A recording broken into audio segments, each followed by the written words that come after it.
Welcome to 7 Elements of Well-Being. I am Pooja Johari. I'm the founder of 70 Wellness, and we bring these series so that you can get educated, you can get empowered, and you can get more inspiration to get on top of your health and wellness and well-being. So, welcome. Today, I have a very special guest. Her name is Blyseey, and she is an esthetician. She is running her own studio where she does professional facial treatments. And she has also been working at 70 Wellness as an educator. So I'm really excited to connect with you, Blyseey, on this platform. And thank you for being here today. Thank you. Thank you for the invite. I'm excited to be here as well. Yes, and today we are going to talk about skincare and skin regime. And you are so much well versed with it. You have studied it. You are seeing so many different type of skin conditions, and you are treating them. So I really wanted to get a lot more insight and let our audience know about it as well. So the first thing I wanted to discuss is, what is a skincare routine? What does it entail? And how is it broken up? Because a lot of times people think age groups, 20 years, 30 years, and 40 years are dealing with different skin conditions. But what we have learned and we have been talking about is skin condition and skin types. And there are different skin types. So it will be really great if you can start from the very basic of what skin types are and what skin routine means. Sure. So there are 4 basic skin types. You're going to have your normal skin, which is a normal oil water balance on the whole entire face, your dry skin, which will have little to no oil production. Then you're going to have your oily skin, which has bigger pores throughout the whole face. And then you're also going to have your combo skin. So depending on what skin type you have, and it's all based on genetics, is how you want to build your skincare regimen. And that regimen can be as basic as a cleanser, a moisturizer, and a sunscreen, or you can go all the way to extreme to a 10-step where you include different exfoliates, toners, essences, serums, and then your sunscreen as well. So it's really all up to you how intense or basic you want your skincare regimen to be. Absolutely. So let's discuss a little bit detail, because for example, my skin condition has been completely dry and dehydrated. And I always think about, the first thing is exfoliation. Like, I need a lot of scrubbing and a lot of exfoliation so that I can get rid of the dead skin. I can get a little better texture, a little better skin tone, brightness, and all of that. And then I try to moisturize it, add serum, which 70 serum really works well. But tell me, is that the right thing to do for dry and dehydrated skin? Yes and no. It depends how often you are exfoliating. So because dry skin naturally is producing a lot less oils, your skin's barrier is going to be a lot weaker because the oils that you would be producing acts as a barrier and a protection against the environment. So naturally with dry skin, you might feel your skin is more sensitized. So ingredients are going to be a little bit more sensitive on you versus somebody with oily skin. So you definitely want to make sure you are exfoliating, but not too much, because you don't want to strip away the very little oils that are already on the skin. So it's great that you are exfoliating, because everybody should be exfoliating at least once a week. And then depending quickly. Now, dehydrated skin, I'm glad you brought that up, because many people think that is a type, but that's actually a condition. So the biggest difference between the two is dehydration lacks water production, where dry skin lacks oil production. So with dehydrated skin, you might see your skin looking dull. It doesn't have a nice glow to it, and you'll see little fine lines and wrinkles throughout the whole face. Where with dry skin, it's going to be a little bit more rough and textured. You won't have that smooth softness that you're wanting to achieve. Wow. See, there's already so much. Yes. This is really, really good. I'm excited to hear that there's a difference, and that There we should be is, thinking. yes. Yes, yes. So we should be thinking. So dehydrated skin is better better manageable because there are so many hydrants or hyaluronic acids or serums that can be applied and get some moisture and retained, or is that a myth as well? No, that is true. So with dry or dehydrated skin, you would want to use humectants, which retain moisture from the air. So humectants would be hyaluronic acid, as you mentioned. There's also glycerin, or honey is another popular humectant as well. Awesome. Okay. So going into the oily skin, and again, a lot of times people who think they have oily skin, they are also prone to acne. And is that something that you have seen? Is that normally the true condition? Yes. So with oily skin, there could be a few reasons why you are oily. Obviously, genetics. Oily skin is going to have big pores across the whole entire face versus on the T-zone where you have bigger pores, and the side of your jawline and your cheek will be small pores. So because you have more oil production in the skin, it's definitely a perk because as you age, you're going to have less wrinkles because you have the lubricant there. But you also need to balance the skin's pH properly. So with that, you will get more acne, you might, because there's a lot more oil production, and it's about using the right skincare products and ingredients to balance it out. Now, you can also be oily from over exfoliating because when the skin is missing that oil production, it tends to panic and want to produce more oils because it knows it needs to have that barrier and that wall up. So over exfoliation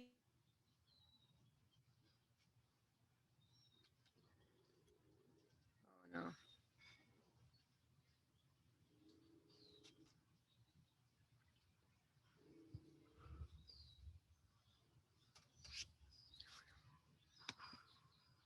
you're frozen. I know. Okay, are we back? Yes, you were Okay. just very deep in thought. No. So I think we got a little bit disconnected there. Maybe there was an unstable internet and you are frozen again. Ouch. Are you are we back? I'm here. I am here. It was a little disconnection there. Yeah, sorry about that. So let's continue on Okay. the acne and oily skin. So the acne and oily skin we have been discussing are uh, two different conditions. So, I mean, there's a skin type which is oily skin type, and then sometimes they get acne condition. But can you repeat and describe a little bit what it means for people who have oily skin and how they should take care of it? And you were, can you share that again? Definitely. Yeah, so with oily skin, whether it's just a T-zone or all over your whole face, you are going to want to make sure that you use more water-based products because the skin has enough oil on it, and you want to rebalance the pH to up between a 4.5 and a 5.5 pH.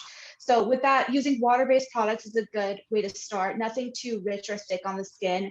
You could also use salicylic acid. That's a beta hydroxy acid that is oil based. So that will go deep down into the pore and cleanse it out as well as exfoliate, which is why you always see that ingredient on acne products because that is meant for oily acneic skin. Makes sense. And so you are suggesting you were suggesting that a lot of times people over exfoliate, and that's also the reason why they get oily skin. What is over exfoliation? So overexfoliation would just be exfoliating too many, depending on what skin type you have. There is limits that you should keep in mind. If you're exfoliating 4 or 5 times a week with multiple products, your skin barrier is going to become very thin and sensitized. And in turn, it's going to realize and panic it needs to make more oil production because that wall is off and your skin's going to be very oily. So overexfoliation can be a physical exfoliant. So scrubs would be one, a loofah cloth, a body scrub that you're using on your face. It could also be with a chemical product. So any of your acids, lactic glycolic, salicylic, your prescription medication, tretinoin, retinol, all of those are exfoliating ingredients. And when you use too much at once, you'll notice the skin starts to panic and you might break out more because there's more oil production and you're going to notice the skin being more red as well. I see, I see. And is chemical peel, um, chemical peel, microdermabrasion, people go to medical spas and they get all of this, especially the enzyme peel and all of that. Is that something that people should do on a regular basis? You can do it. So it depends what you mean by regular, depending Yeah, also once. what type of chemical peel you're doing. For example, a lactic acid peel, it has a bigger molecular structure. So it's very gentle and hydrating on the skin. It doesn't penetrate as deep as something as a glycolic. So if you're going in for a series of lactic, you can go in maybe once a week or every 2 weeks, or something more aggressive with the glycolic, you'd want to space it out a little bit more. And it's also going to depend on your skin type and any type of medication you're on and your lifestyle. So there are a few factors that play into the frequency of a chemical peel, which is why we always urge everyone to not do it at home and see a licensed professional, because it's not something you can just put on your face and leave it on. There are many key factors to helping you Yeah. so you don't burn your skin off. Yeah, absolutely. We have seen so many cases of issues, and then, they obviously have to come back to the professionals to fix it, which is harder. But thank you so much. And Yes. so Yes. when we were talking, I have met people who absolutely don't even wash their face. At night, or they wash their face once, and then there are others who are putting on, like, they are taking five different gadgets, and they are doing so much because the internet and especially Instagram is overloaded with all these products and all these serums and all the things that will make somebody either beautiful or less wrinkly at certain age. What are some of the absolutely you must do this skincare regime that you would suggest?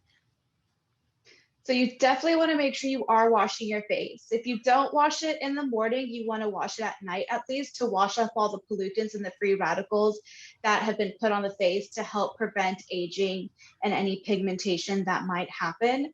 You always want to wear sunscreen, and this is a big one. Many people think just because they're not going outside or it's cloudy and overcast, they don't need sunscreen, which is the complete opposite. The rays are still penetrating through the clouds, just like they penetrate through the car.